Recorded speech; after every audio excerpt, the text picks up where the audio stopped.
انډیواله جوړ په خیر خیاسته صحت په خده ګورې دغه پروژه چې تاسو ته ښکاري کابل سروبي په لاره دغه نغلو برخه کې دغه د سولر پروژه د یو ان ډي پی او د افغاني شرکت زولرستان لخوا تطبیق شوی. شرکت خپل ځمکې خپل انجنیران خپل او دغه پروژه چې د تقریبا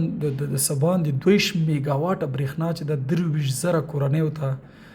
رسي. افغانستان د سولر په برخه کې ډیره زیاته توانایي لري او خبره ده چې زمونږ د سولر دغه تختې چې د خپل تولید دی، انجنیران چې د خپل تولید دی، شرکتونه چې د خپل تولید دی، نو ډیر یعنی مثبت نقاط دي او حتی د انجنیران ما تاسو ته ویل چې څوک په دې برخه کې کار کوي تاسو ته په دې ویډیو کې ښکاري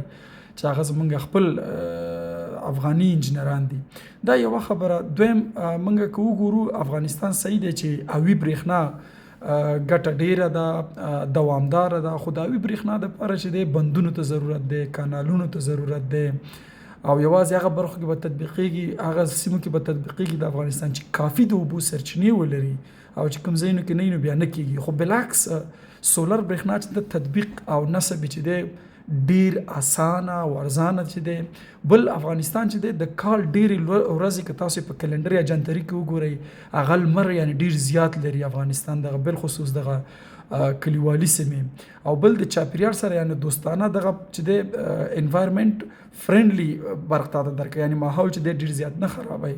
نو زه نه وایم چې کوم یو به ښه کوم یو به اسانه. حتی افغانستان کولی شي چې هم سولري ولري او هم د اوبو برېښنا ولري چې هغې ته به هایبریډ انرژي مکس لکه ورته ویل کېږي که نه چې دواړه ډولونه ولري. نو زما په نظر باندې په اوس وخت کې د افغانستان دپاره بهترین چانس د سرمایه ګزارانو یا پانګوالو دپاره بهترین چانس او زمونږ هیوادوالو ته یعنی دا یو ښه فرصت دی چې څنګه کولی شو مونږ دغه تشې دښتې د خدای روی دی تاسو چې کله د بغلان نه تر مزار حرکت کوئ دا دښتې همداسې ته یوه ټوټه ښکاري. یعنی دا که په سولرو باندې وپوښل شي ته فکر وکړه چې څومره انرژي به موږ ته راکړي. همدارنګه تاسو که قندهار ته ځئ، که نیمروز ته ځئ دا دښتې وګورئ یا تاسو که دغه لنډ کابل جلال آباد ته ځئ وګورئ نو په دې سره کېدلی شي اشتغال ځایي مو شي، په دې سره کېدلی شي هغه خپل افغاني شرکتونه هم تشویق شي، په دې سره کېدلی شي ډېر زر موږ ته برېښنا راشي. نو په دې طریقه باندې موږ کولی شو چې برېښنا ولرو